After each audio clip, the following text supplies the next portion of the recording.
आदर्श शिक्षा समिति सिरोही द्वारा ऑनलाइन शिक्षण में 10वीं के विद्यार्थियों का स्वागत व अभिनंदन।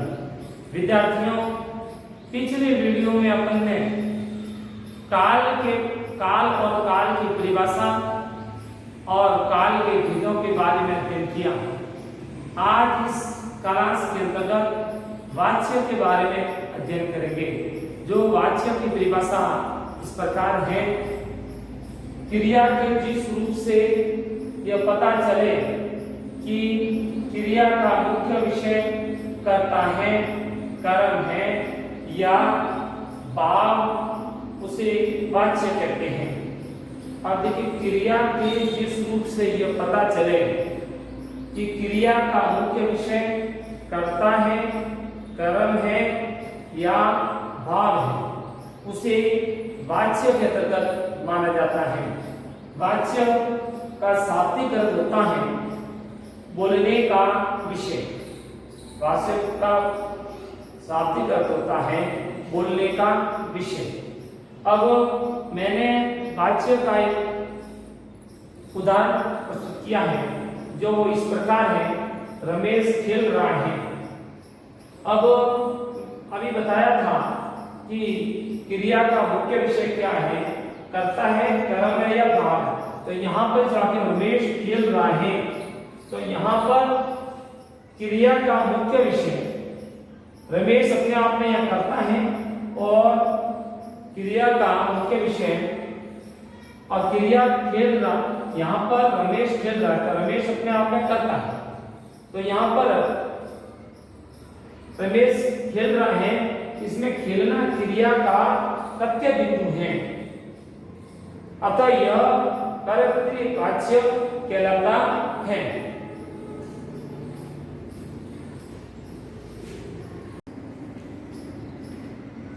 विद्यार्थियों, अपन ने वाच्य के बारे में और वाच्य का उदाहरण पढ़ा। अब वाच्य के भेदों के बारे में अध्ययन करेंगे। अब देखिए, वाच्य के भेदों के बारे में अध्ययन करते हैं कि हिंदी में वाच्य दो प्रकार के होते हैं। पहला होता है कर्तृवाच्य, दूसरा अकृतवाच्य।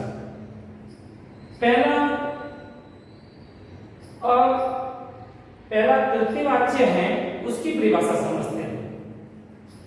वाच्य में क्रिया का सीधा व मुख्य संबंध कर्ता से होता है। लिंग तथा वचन भी कर्ता के अनुसार होते हैं। वहां पर अकृतवाच्य का प्रयोग किया जाता है। वाच्य में क्रिया का सीधा संबंध वो मुख्य संबंध कर्ता से होता है और लिंग और वचन भी कर्ता के अनुसार बदलते हैं। उसे कृतवाच्य कहते हैं। जिसे उसका उदाहरण है, दिनेश खाता है, दूसरा वाक्य प्रियल पढ़ती है। प्रियल पढ़ती है, प्रियल पढ़ती है। अब तो दिनेश खाता है, ये क्रिया है खाता, इसका सीधा संबंध दिनेश से जुड़ा है और दिनेश अपने आप में करता है, इसलिए क्रिया का सीधा व मुख्य संबंध कर्ता से जुड़ा हुआ है। इसलिए इस वाक्य में कृतवाच्य का प्रयोग हुआ है।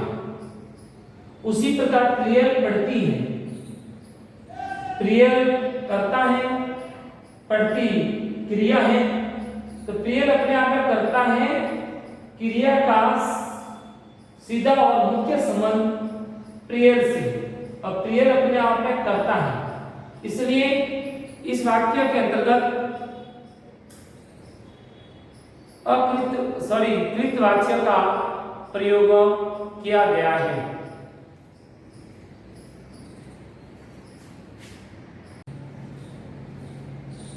विद्यार्थियों, अपन ने कृत वाच्यों के बारे में अध्ययन किया। अब वाच्य का दूसरा भेद है वो है अकर्तृ वाच्य। जिन वाक्यों में कर्ता गौण, गौण का मतलब होता है लुप्त, कर्ता गौण या लुप्त होता है, उन्हें अकृतवाच्य कहते हैं। अकृतवाच्य कहते हैं और इसमें कर्ता लुप्त होता है, प्रकट नहीं होता है। और अकृतवाच्य के दो भेद हैं। वो भेद, पहला है कर्मवाच्य, दूसरा है भाववाच्य। कर्मवाच्य क्रिया का सीधा व मुख्य संबंध कर्म से होता है, वहां कर्मवाच्य होता है। उसी प्रकार क्रिया का सीधा व मुख्य संबंध भाव से होता है, वहां पर भाववाच्य कहलाता है।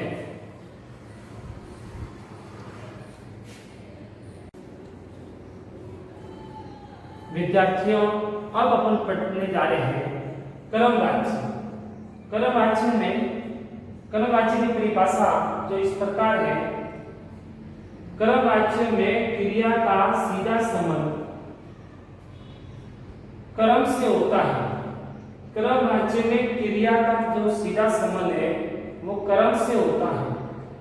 इसमें कर्म की प्रधानता होती है। क्रिया के लिंग तथा वचन भी कर्म के अनुसार होते हैं। एक बात पुनः स्मरण करेंगे, कर्मवाच्य में क्रिया का सीधा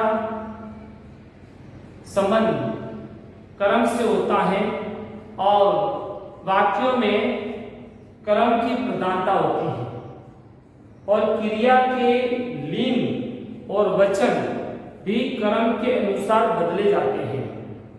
इसलिए उस वाक्य में कर्मवाच्य कहा जाता है। मैंने इस परिभाषा के पश्चात 3 उदाहरण कर्मवाच्य के प्रस्तुत किए हैं। क्रमशः अपन इनको समझते हैं, जो इस प्रकार है। यह पत्र मेरे द्वारा लिखा गया। यह पत्र मेरे द्वारा लिखा गया। यहाँ पर यह पत्र मेरे द्वारा लिखा गया, तो यहाँ पर लिखा शब्द है, एक क्रिया है, और क्रिया ये लिखा गया है एक क्रिया है और पत्र शब्द एक कर्म है। तो क्रिया के अनुसार ही कर्म के अनुसार ही क्रिया का लिंग और वचन होगा। तो कर्म पत्र है, एक वचन है, तो लिखा क्रिया भी एक वचन है। पत्र पुल्लिंग है, लिखा शब्द भी पुल्लिंग है। उसी प्रकार पक्षियों द्वारा आकाश में उड़ा जाता है। यहां पर उड़ा जाता जो शब्द है वो एक वचन है, आकाश शब्द क्रम प्रधान है। यहाँ पर जाता है आपके एक वचन, आकाश एक वचन। आकाश पुल्लिंग, क्रिया जाता शब्द पुल्लिंग। उसी प्रकार विनीता द्वारा पढ़ा जाता है। विनीता द्वारा पढ़ा जाता है। यहां पर विनीता द्वारा पढ़ा जाता है। जाता, पढ़ा और जाता शब्द विनीता द्वारा पढ़ा जाता है। तो यहां पर भी वाक्य में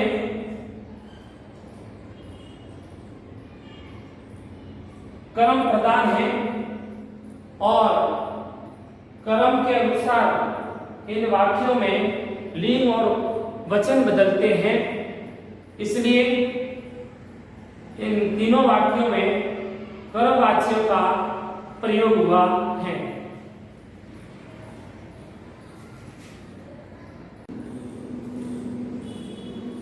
विद्यार्थियों, अपन ने कर्मवाच्य का अध्ययन किया।